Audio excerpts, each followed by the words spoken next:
Hello, hello, and welcome back to the Holistic Witch's Cottage. My name is Melissa, and I am the Holistic Witch.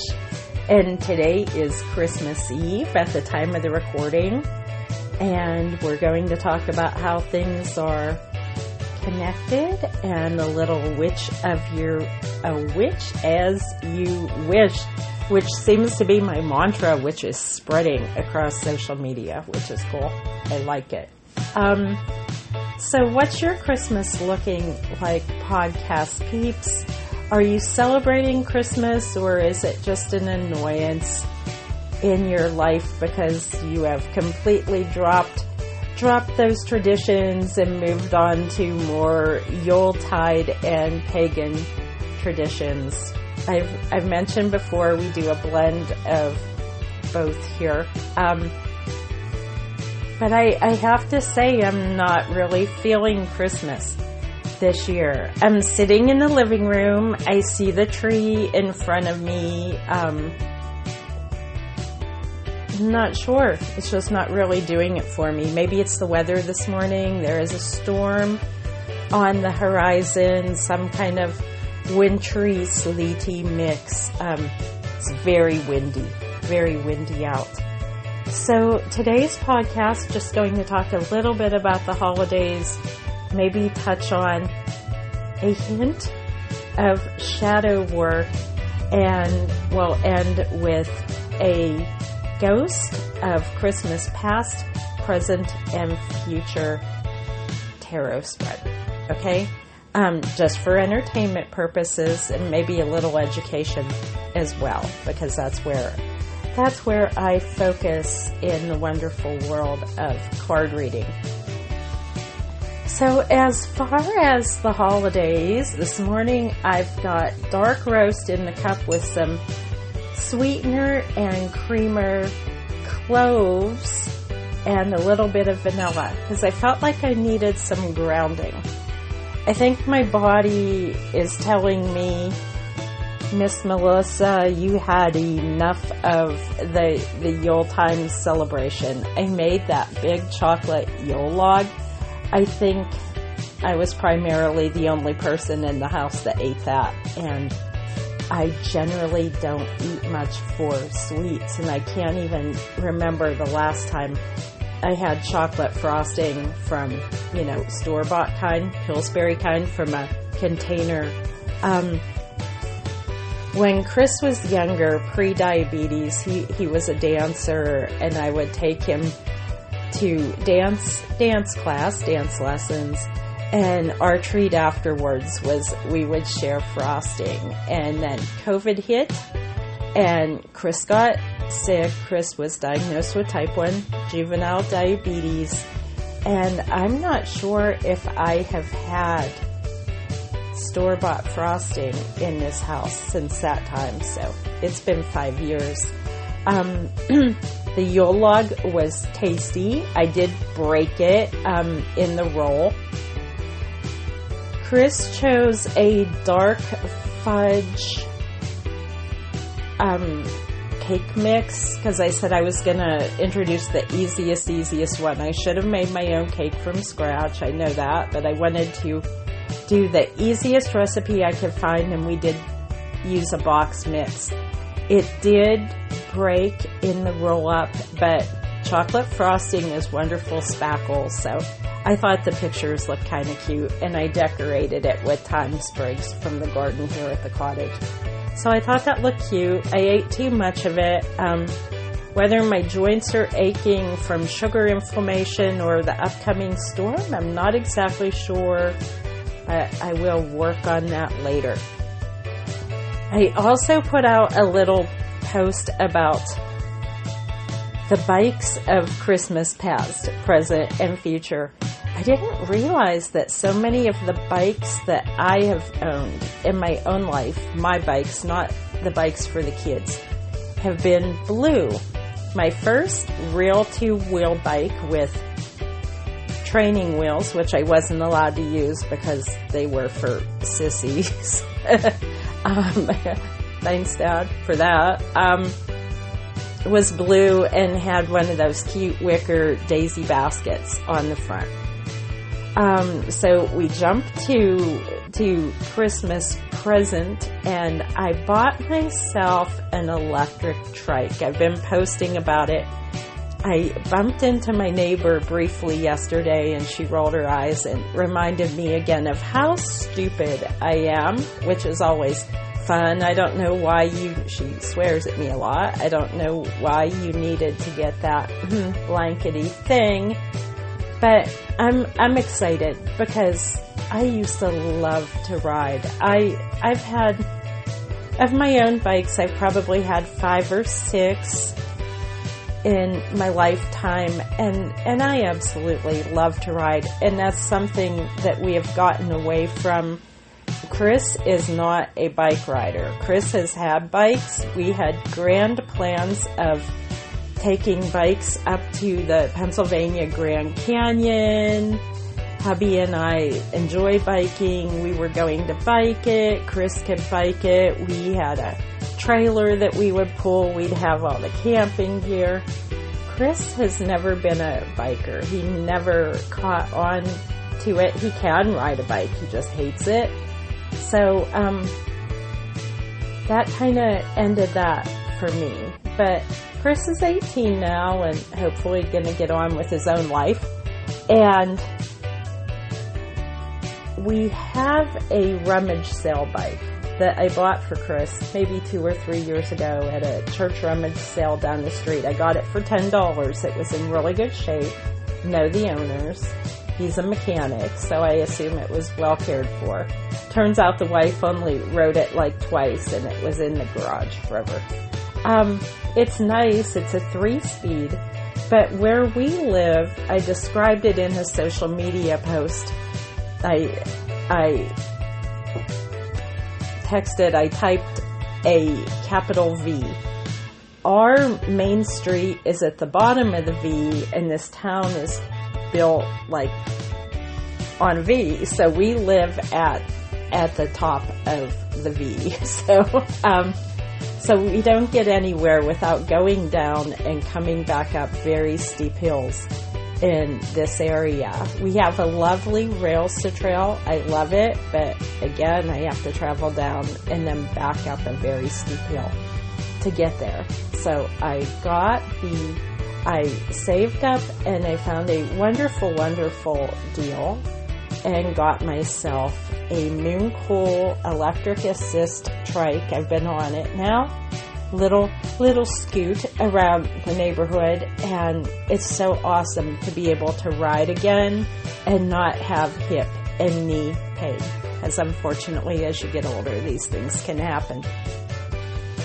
So I'm looking forward to maybe taking it out today before the winter weather comes. It is windy, but it's supposed to be in the 40s, so maybe I can take the Moon Cool out. Again, it's blue and it has a basket, and that wasn't even the color I ordered. That's just what came.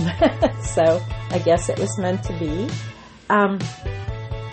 Today there'll be some cooking in my future. We don't go real crazy for Christmas. We'll probably be alone, just the 3 of us. There is a ham defrosting. I may make a pumpkin roll. There was a request for pumpkin roll. I may wimp out and turn it into something easier after the failure with the Yule log. Not sure yet.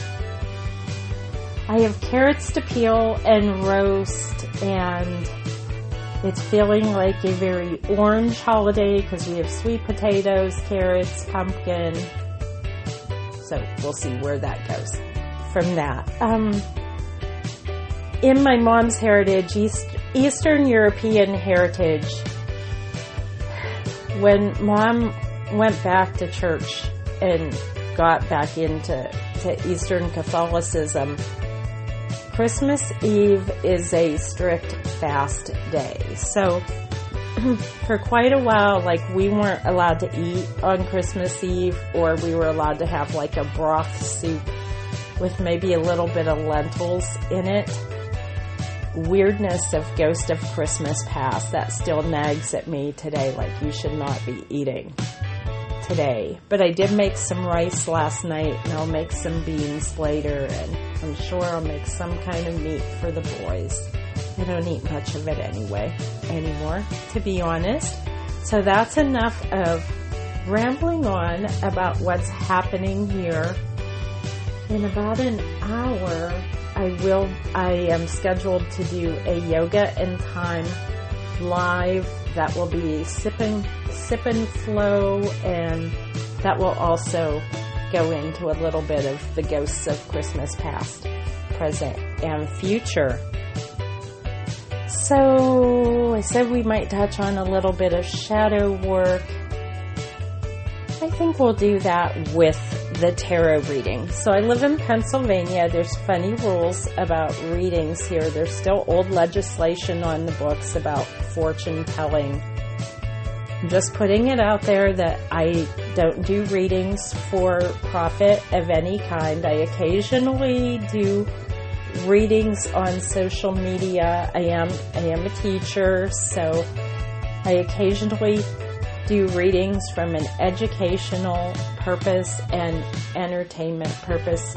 So people learn how to do their own if that's something that resonates, and to protect them from spammers and scammers that may be out there in social media world. So just to be pre-prepared for this, I already drew cards, so I know what they are. I drew them right before I started the podcast, so I wouldn't be fumbling and making extra noise.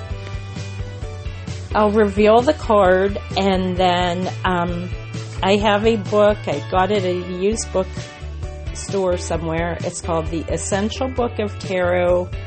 Discover the Message in the Cards by Alice Eck-Reck. And I refer to this sometimes. I'm more of an intuitive reader, but when I'm doing teaching, I like to teach from the book. Okay? So my first card reveal, I felt like most of this reading did resonate with me. If it doesn't resonate with you, just see it as an educational tool. Miss Melissa is showing how to do the spread, and then you can use your own cards, regular playing cards, oracle cards, tarot cards, or whatever you wish to do your own spread if this one doesn't resonate with you. Okay, so let's begin.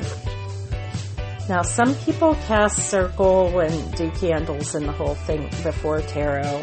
I generally don't, but let's just take a breath.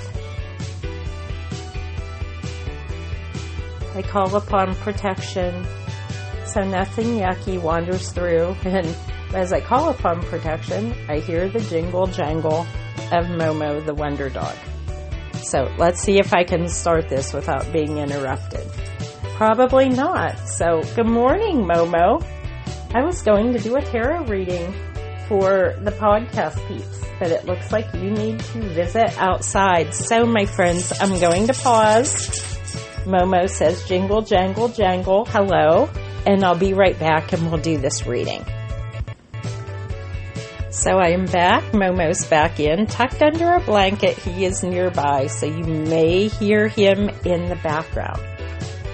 Let's begin our reading. I'm doing a 3-card spread. It's called the Ghost of Past, Present, and Future Tarot Spread. And my first card, my card for Ghost of Christmas Past, is from the Major Arcana, and it is the Judgment card. And my card says, what old patterns or habits are you ready to leave behind and transform? Focus on rebirth, awakening, renewal, and judgment. Now from the tarot book, Alice Eck-Reck, Judgment. I am the one who judges the worth of those who come before me. Keywords: reward for past effort, reevaluation, responsibility, outcome, resolutions, and acceptance. The judgment card shows an angel, possibly Gabriel, sounding a trumpet above the figures rising from their graves. It echoes the day of judgment referred to in the Bible, when Christ and his angels will return to the earth, and even the dead will be judged on their deeds. This card can be understood to bring us the reward in life that we deserve. The fool is forced to look at where he has come from, how he has behaved, and the choices he has made.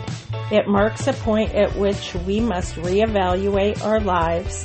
We may need to learn hard lessons and be held responsible for past actions. We are advised to come to a resolution and move on with a clean slate. The card can also refer to judgments in the law. So for my Ghost of Christmas Past, where is their judgment, and where will there be renewal? Be accountable for your actions.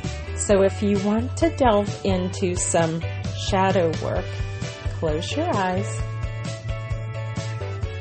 Let your mind drift back to a Christmas past.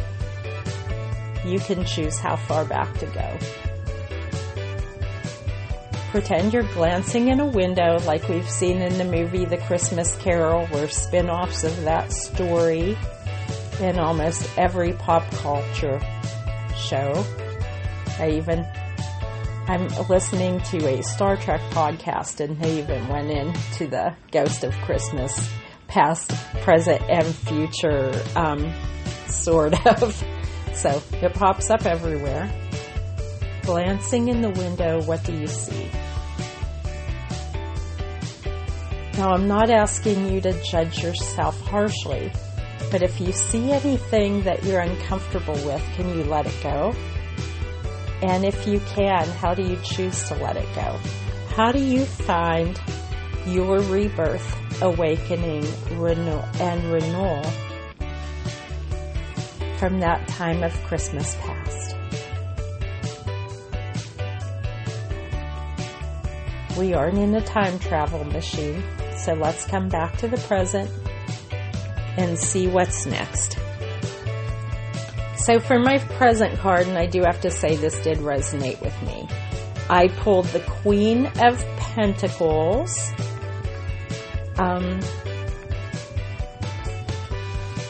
And this card says, I have to adjust my bifocals because I'm having a little trouble. Queen of Pentacles, you are abundant on your own, keeping balance between emotions, and practicality is one of your virtues. How can I balance my practical and nurturing side in creating abundance? If you're a regular listener, Melissa's Kitchen Witchery almost always centers on prosperity and abundance. So I guess my cooking side creates abundance. But how can I nurture? How can I be creative but still practical? How can I foster abundance and generosity but still take care of myself? I'm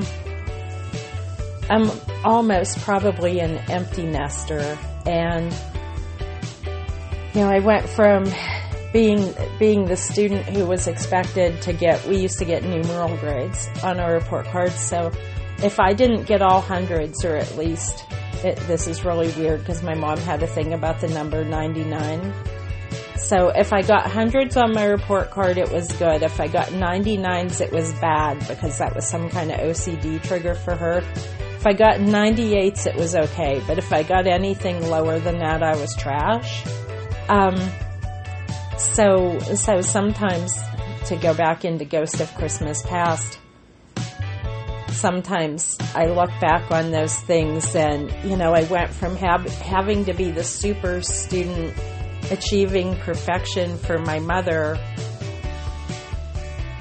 college, supposed to have the perfect career, but then pushed into a bad marriage at a very young age. And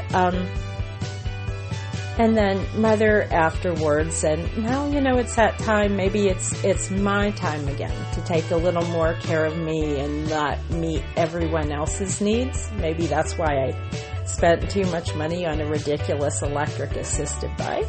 I'm not sure. But nurturing, how can I be practical, still nurture, but generous to myself as well? Let's talk about shadow work for a second. Where is your balance between practicality and generosity? Do you care for yourself? Do you practically take care of your own needs while still providing abundance for others? Or is there an imbalance there? Maybe that's something to look at. Christmases over the years have changed at the cottage. It was much different when the boys were young. It was much more child-focused. As far as presents this year, I don't want to give too much away, although I think everybody sort of knows what they're getting.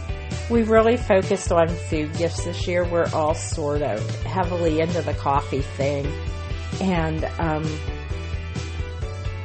Chris loves like high-end canned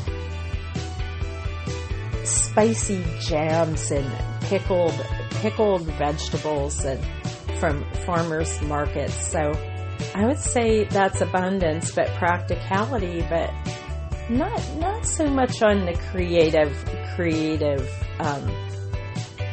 side this year. So we focused very much on practicality. So where are you in your life? Where is your balance between generosity and practicality? And remember to take care of yourself, okay? So the final card, Ghost of Christmas. Did I read the Queen card? I don't remember if I read the Queen card. The Queen of Pentacles from the book is generous and stable, sensible, down to earth, warm, comforting, and healthy, and content. The Queen of Pentacles is practical, down to earth, and generous with her gifts. She has an affinity with nature and animals and radiates comfort and confidence in her body. I definitely have that nature thing going on. She enjoys tending to her surroundings and taking care of others. She can be relied upon to give fair, sensible advice and find practical solutions to problems. This card may represent a mature woman who displays these qualities or can highlight the need to develop them in one's self. So Queen of Pentacles definitely resonates with me. Let's move on to the card of the Ghost of Christmas Future. And I drew the Knight of Cups, which I found to be an odd choice, but based on a dream I had last night, maybe it makes some sense. Love is the bridge between you and everything. Now, this card talks a lot about romance, and I think those days are probably long gone for me. But romance, charm, creativity, emotional sensitivity. Is there a potential for a relationship or creative project in your future? I would think for me it's probably more a creative project. Our local library is transitioning, and I've actually been working on restructuring and rebuilding the children's library. My first degree is in early childhood education, and I worked with young children for many years. So maybe that's my creative project for the Ghost of Christmas Future, to rebuild a children's library to be a safe, comfy, nurturing, educational space. Let's see what the book says about the Knight of Cups. Romantic and chivalrous, idealistic, questing, highly principled, and on a mission. The Knight of Cups is the knight in shining armor of the pack in all his romantic splendor. He rides around the kingdom searching for love, ready to save her from any misfortune and ride off with her into the sunset. The knight may also be on another quest to seek the Holy Grail and restore the health of a king, bringing balance and peace and harmony to the kingdom. This card may describe a chivalrous young man or a woman with a sense of mission or high ideals, or it may show the characteristics of these within ourselves. So I don't think anyone would call me young anymore. Maybe it is a sense of mission. Maybe this card refers to the men in my life. I do have an 18-year-old. I wish he would be a little more chivalrous and adventurous. I had a dream last night about older son who has no contact with us. We haven't heard from him since Christopher got ill and was hospitalized with diabetes, and that's over 5.5 years ago. An odd dream about older son and that situation last night. So I'm not sure what the Ghost of Christmas Future card represents to me at this point, but in shadow work, how do the words romance, charm, creativity, and emotional sensitivity resonate or trigger me? When I read the romance card, I actually chuckled when I pulled it.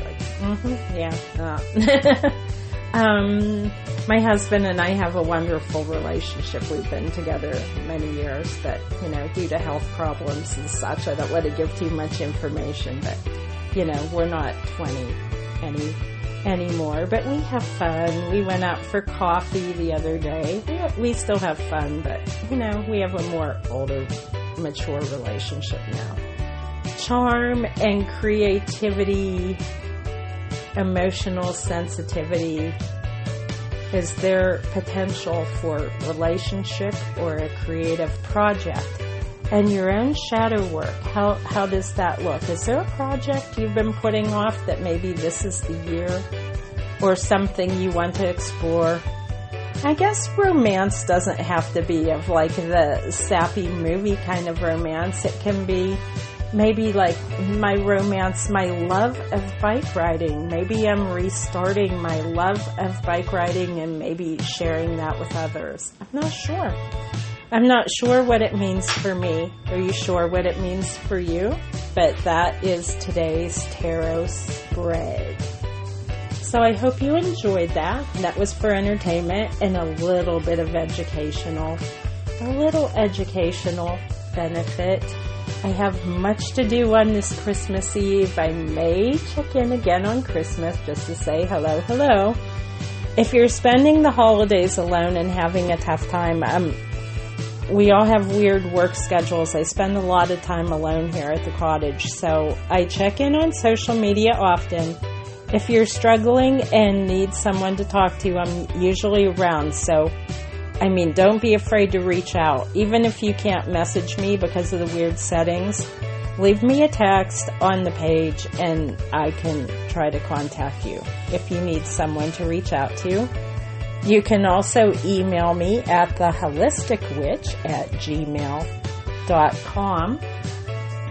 It's about time for me to set up the Spookio for my live yoga and time class. Today we will be focusing on a sip and flow about the chakras and the senses, and I'll leave it at that. Wherever you are, whatever you're doing, remember everything's connected. Try not to get overwhelmed.